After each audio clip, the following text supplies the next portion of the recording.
सो मेरे भाई लोग, इस सीजन का आखिरी गेम एंड एफए कप का फाइनल मैनचेस्टर डार्बी, उसके बारे में हम लोग बातचीत करेंगे इस वीडियो में। थोड़ा बहुत प्रीव्यू करने की कोशिश करेंगे, क्या एक्सपेक्ट कर सकते हैं और कैसे खेलना चाहिए। बहुत ही इंपॉर्टेंट मैच है मैनचेस्टर यूनाइटेड के अगर पॉइंट ऑफ व्यू से देखा जाए।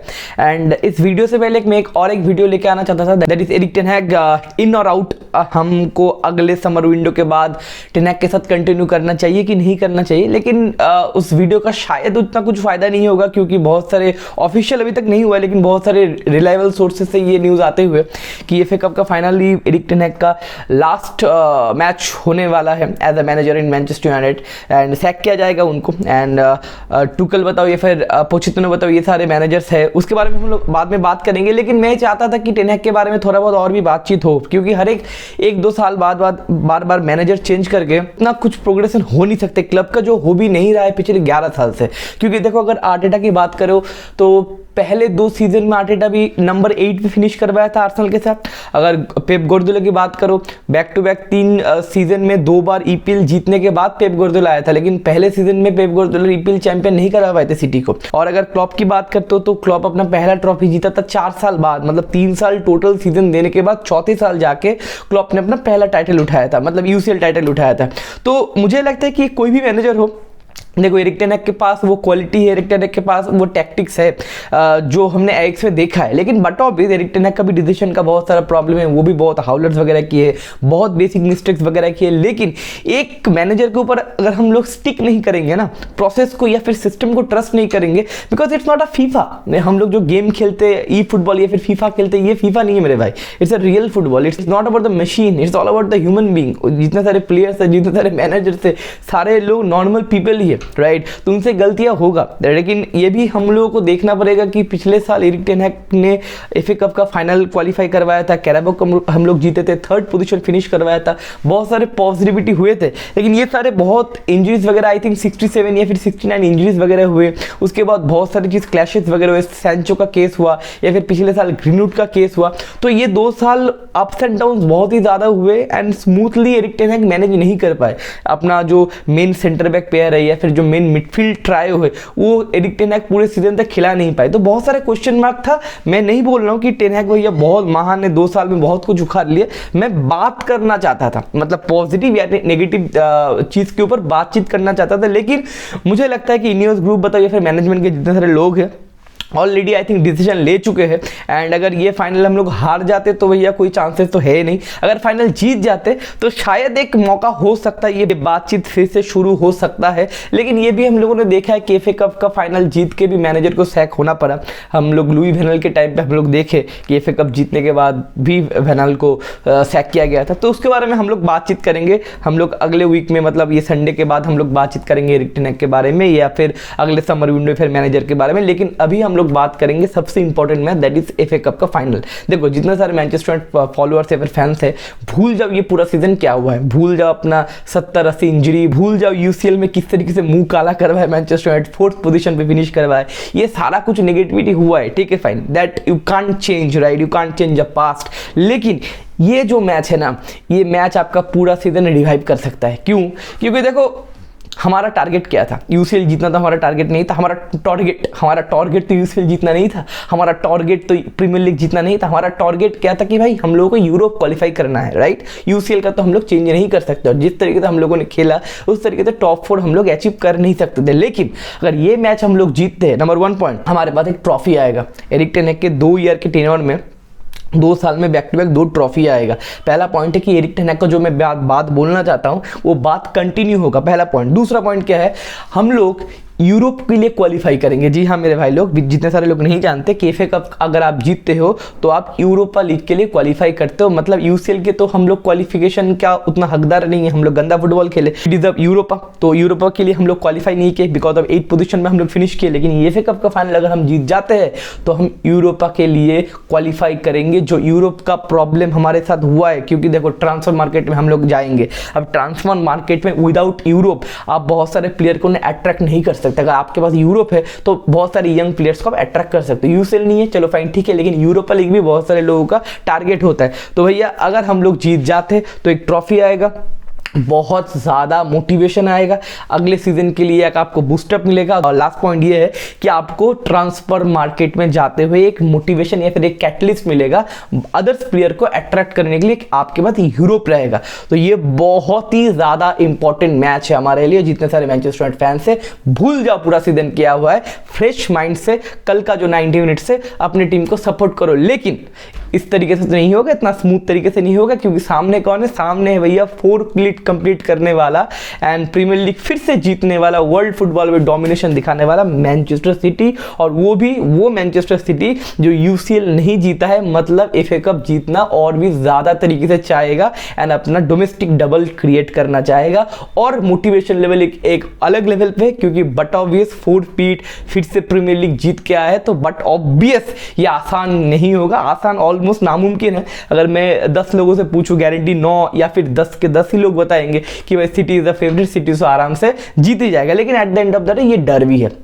और मैं हर एक वीडियो में बोलता हूँ मेरे भाई, एक टीम जितना भी फॉर्म में हो या फिर एक टीम जितना भी आउट ऑफ फॉर्म में हो, अगर वो डार्बी है ना, तो भैया उस डार्बी में वो फॉर्म, वो स्किल, वो क्रिएटिविटी या फिर वो मेंटलिटी, वो सारा कुछ हट जाता है। क्योंकि डार्बी के टाइम में मैक्सिमम लोग या फिर दोनों टीम के अंदर वो मोटिवेशन, वो जोश दुगना तिगना हो जाता है। बहुत सारे लोग यहाँ पे प्रूव करने के लिए आते हैं, because it's all about the Derby, it's all about the मैं भैया टूर्नामेंट हार जाऊं, लेकिन भाई इस मैच को मेरे को जीतना है। एंड एफए कप का फाइनल में पिछले बार भी डार्बी हुआ था, मैनचेस्टर डार्बी हुआ था, बहुत क्लोज हम लोग गेम लेके गए थे, 2-1 से हम लोग हारे थे।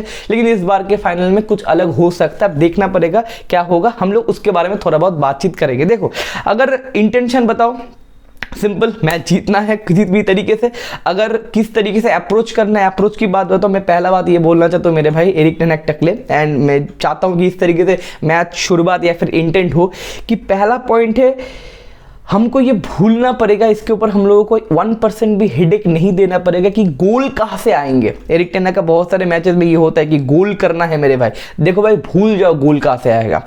पहला बात या फिर पहला प्रायोरिटी ये रखो कि हम लोगों को गोल खाना नहीं है, गोल कंसीड करना नहीं है। देखो, इस तरीके से 2 तरीके से हम लोग खेल सकते हैं, एक है लो ब्लॉक, एक है मिड ब्लॉक। देखो, लो ब्लॉक से खेलना बहुत ही ज़्यादा रिस्की है, क्योंकि सिटी के पास बहुत ही ज़्यादा क्रिएटिव प्लेयर है, और आपके पास बोलो गुर्दियोल बोलो या फिर फिल फोडेन बोलो, कतल फॉर्म में है। बैंगर्स, क्रिएटिविटी, इनसाइड रन्स, ये सारा कुछ करके भैया लो ब्लॉक टीम को खोल देते हैं सिटी। लो ब्लॉक टीम के खिलाफ बहुत सारे लोगों का प्रॉब्लम होता है, लेकिन सिटी के साथ कुछ प्रॉब्लम नहीं होता। तो मैं चाहता हूँ 4-4-2 मिड ब्लॉक से एक्स्ट्रा मिडफील्डर से मैनचेस्टर शुरुआत करें। अगर प्लेइंग 11 की बात करें, मैंने जो बोला इंटेंशन, भाई भूल जाओ गोल कहाँ से होगा, गोल आ जाएगा। 90 मिनट का फुटबॉल का एक बेसिक रूल है, अगर 90 मिनट्स आप खेलते हो तो आपको 2-3 मौके मिलेंगे, 2-3 मौके में अगर आप 1-2 मौका बड़ी करते हो तो आपको गोल मिल जाएगा। लेकिन ये दिमाग में रखना नहीं है कि मेरे को ना क्रिएटिविटी दिखाना है, मेरे को ना गोल स्कोर करने, भैया गोल स्कोर नहीं करने, आपको हॉलीवुड पासेस नहीं करना है, आपको थ्रिलर दिखाना नहीं है, आपको boring mid block defensive football खेलना है, जिस तरीके से रियल मैड्रिड 88 पे जाके खेला। अब अगर प्लेइंग 11 की बात करें, हमारे पास एक ही मतलब नंबर 1 है हमारा गोलकीपर ओनाना, एंड बहुत सारा पॉजिटिविटी ये चीज़ है कि ब्रूनो बताओ, लिसांड्रो बताओ, वारान बताओ, या फिर आप मेसन माउंट बताओ, या फिर आप रैशफोर्ड बताओ, ये सारे लोग फिट हो चुके हैं। लुक शॉ और हैरी मैगुआयर नहीं खेलेंगे, लेकिन बाकी के जितने प्लेयर्स हैं, एंटनी मार्शल भी फिट हो चुका है। लेकिन मैच फिटनेस और नॉर्मल फिटनेस में भैया डिफरेंस होता है, तो देखना पड़ेगा। प्लेइंग 11 में तो इंक्लूड नहीं होगा, लेकिन आपको ऑफ द बेंच देखने को मिल सकता है एंटनी मार्शल या फिर बताओ मेसन माउंट बताओ, लेकिन उसके बारे में बातचीत करेंगे। देखो, पहला हमारा goalkeeper Andre Onana, done and dusted. Left back में हम लोग खिलाएंगे बट ऑफ एरन वन-बिसाका, जिसको भैया बोला जाएगा कि भाई तेरे को ऊपर जाने का दरकार नहीं है, तो उधर से भैया बर्नार्डो सिल्वा या फिर फिल फोडेन ऑपरेट करेगा, उसको भैया सिर्फ ब्लॉक करो, भैया उसको सिर्फ मैन मार्क करो या फिर डिफेंसिव कंपोजर लेके आओ। राइट बैक पे हमारे पास रहेगा डियागो डालो। सेंटर बैक पे यार आई थिंक लिसांड्रो एंड वरान can play the centre back, क्योंकि पिछले मैच में लिसांड्रो भी आई थिंक 70 मिनट्स खेला एंड लास्ट के 15 मिनट वरान भी देखा, तो दोनों मिलके मोटा मोटी करके फिट हो चुके हैं। एंड एरिक टेन हाग फाइनली अपना जो first priority centre back player है वो खिला सकेगा, तो लिसांड्रो मार्टिनेज विद राफेल वरान।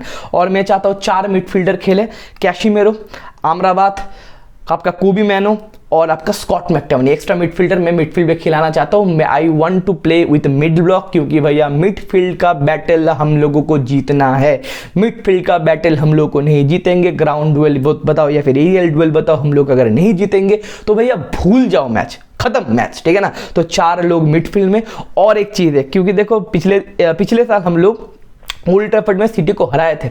उस मैच में एक चीज़ किया थे हमारे एरिक टेन हाग टकले ने, दैट इज फ्रेड को बोले थे कि मैन मार्क कर भैया केविन डी ब्रुयने को, और केविन डी ब्रुयने उस मैच में ऑफ था, तो 70 मिनट्स तक ना सिटी का उतना कुछ क्रिएटिविटी दिखा नहीं। पहला पॉइंट ये है। तो मैं चाहता हूँ, हमारे पास तो फ्रेड नहीं है, अब वो हॉर्स पावर, वो जो कुत्ते की तरह भागता है, वो बंदा नहीं है हमारे पास, लेकिन वो काम ना अमराबाद थोड़ा बहुत कर सकता है। अमराबाद के पास वो एनर्जी है कि वो 70-80 मिनट तक भागे, कुत्ते की तरह भागे और आपको मैन मार्क करके दे, और उसके बाद वो फिजिकलिटी भी, वो फिजिकली बुली भी कर सकता है, एरियल बॉल या फिर ग्राउंड बॉल वो डुअल जीत भी सकता है, जो हम लोगों ने पिछले 2-3 मैचों से देखा है। तो मैं चाहता हूँ ये 4 मिडफील्ड और अमराबाद को कहो मेरे भाई, वो केविन डी ब्रुयने के सर पे, केविन डी ब्रुयने के पैंट के अंदर, केविन डी ब्रुयने के कंधे पे, कहीं पे उतर जाए केविन डी ब्रुयने के ऊपर, लेकिन केविन डी ब्रुयने को ऑफ रखे पूरा का पूरा आपका 90 मिनट्स। अगर हो सके तो रोटेट तो होगा, बट 70 मिनट तक या फिर 80 मिनट या फिर 90 मिनट तक एक तरीके से हम लोग वो खेल नहीं सकते, कोई इंटेंसिटी से हम लोग डिफेंसिव एबिलिटी दिखा नहीं सकते, क्योंकि वो फिजिकलिटी बताओ या फिर वो फॉर्म बताओ हमारे पास नहीं है। तो ऑफ द बेंच भी मूवमेंट कुछ होगा।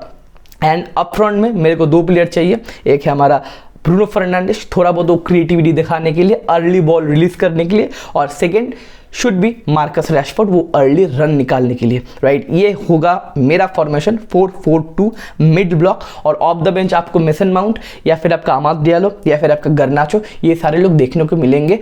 और सबसे बड़ी बात यह है कि मैन सिटी इस बार के प्रीमियर लीग या फिर इस बार के सीजन में डिफेंसिवली उतना कंपोज दिखा नहीं है मेरे भाई। हाँ, कंट्रोल उनके पास है, गोल शो करते, लेकिन ऑफ द बॉल थोड़ा बहुत अगर काउंटर में या फिर ट्रांजिशन में मैन सिटी खुलता है तो आपको भैया मौका मिलेगा। एंड भैया मैं पैर पड़ता हूँ हर एक प्लेयर का, आपको अगर मौका मिलता है, 2-3 मौके मिलते हैं, तो 1-2 मौके बड़ी करो। अगर बड़ी करोगे तो मैच में कुछ पॉजिटिव रिजल्ट निकल सकते हैं, नहीं तो भैया घुमा फिरा के फिर से भैया एफए कप भी सिटी ही ले जाएगा और आप सिर्फ ताली मारते रह जाओगे। तो ये होना चाहिए फॉर्मेशन, बहुत ही ज़्यादा defensive composure, no nonsense defence and 100% work rate, मेहनत करना पड़ेगा। देखो भैया, सामने वाले प्लेयर के पास या फिर सामने वाले टीम के पास क्वालिटी है, राइट, तो आपको मेहनत ज़्यादा करना पड़ेगा, जो रियल मैड्रिड ने किया। रियल मैड्रिड के पास भी क्वालिटी है, लेकिन वो लोग देखे कि भाई सिटी के पास क्वालिटी हमसे ज़्यादा है, तो क्या करना पड़ेगा, जिसके पास क्वालिटी कम है